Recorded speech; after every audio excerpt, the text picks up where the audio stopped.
Hello everyone, my name is Eduardo Martinez and I am the author of the new children's book, Joe E. King and the Fragile Figurine.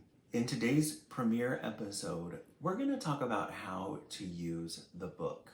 Whether you're a professional, a teacher, or a parent, or just somebody who wants to use it as a meditation piece, we'll review each page step by step so that you can build connection with your audience and within yourself.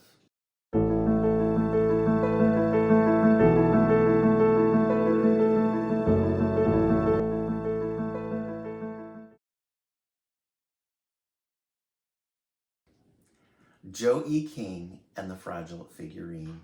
Joe E. King loved his special figurine more than anything in the world. It was shaped like a small, clear dome with a rainbow inside.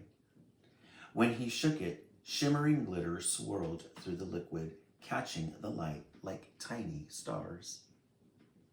His grandmother had given it to him before she passed away, calling it a hope globe. She had told Joe it would remind him that even when things felt cloudy, there was always light and color to be found. At home, though, Joe often felt the light was missing. His father was always busy with work. As a custodian, his father spent most of his time working the late shift well into the evening.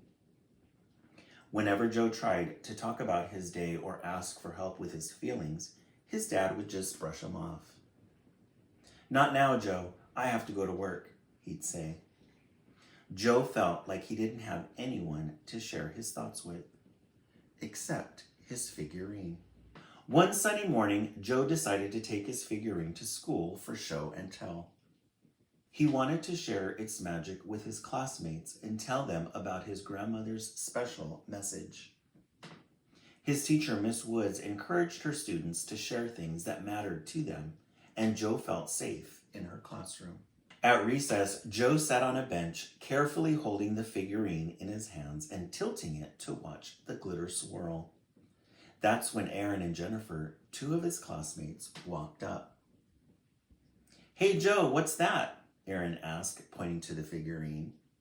"It's my hope globe," Joe said proudly. "It reminds me of my grandma and how there's always a rainbow, even on cloudy days." Jennifer smirked. "Hope globe? That's just a fancy snow globe. But it's not even that special." Aaron nodded. "Yeah, I dare you to drop it. Let's see if it really holds up." Joe froze. He loved his figurine, but the girls' teasing made him feel small. He didn't want them to think he was scared. Taking a deep breath, Joe reluctantly stood up and held the figurine out in front of him. With shaking hands, he let it drop.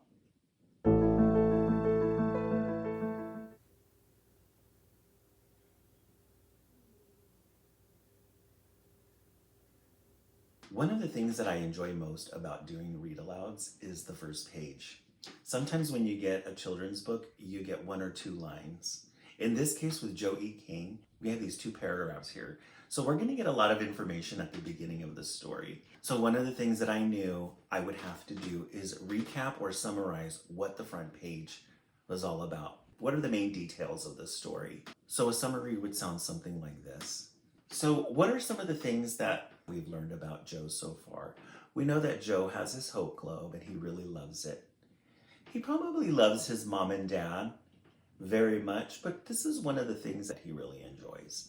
And who gave it to him? We know that his grandma gave it to him. She called it a hope globe. And she told Joe that it would remind him that even when things felt cloudy, there was always light and color to be found. Here we have a picture of Joe and his dad. You can tell his dad is probably tired. Sometimes parents have to work a job and then come home and take care of things. Sometimes they don't have the patience, or sometimes they don't have the energy to be nice. And we can see that in the way that the dad responded to Joe. Whenever Joe tried to talk about his day or ask for help with his feelings, his dad would brush him off. "Not now, Joe. I have to go to work," he'd say. Joe felt like he didn't have anyone to share his thoughts with, except his figurine. I hope you enjoyed the premiere episode of Joe E. King and the Fragile Figurine. Next week, we're going to talk about the emotional roller coaster that Joe E. King goes on as he tries to navigate his fragile figurine.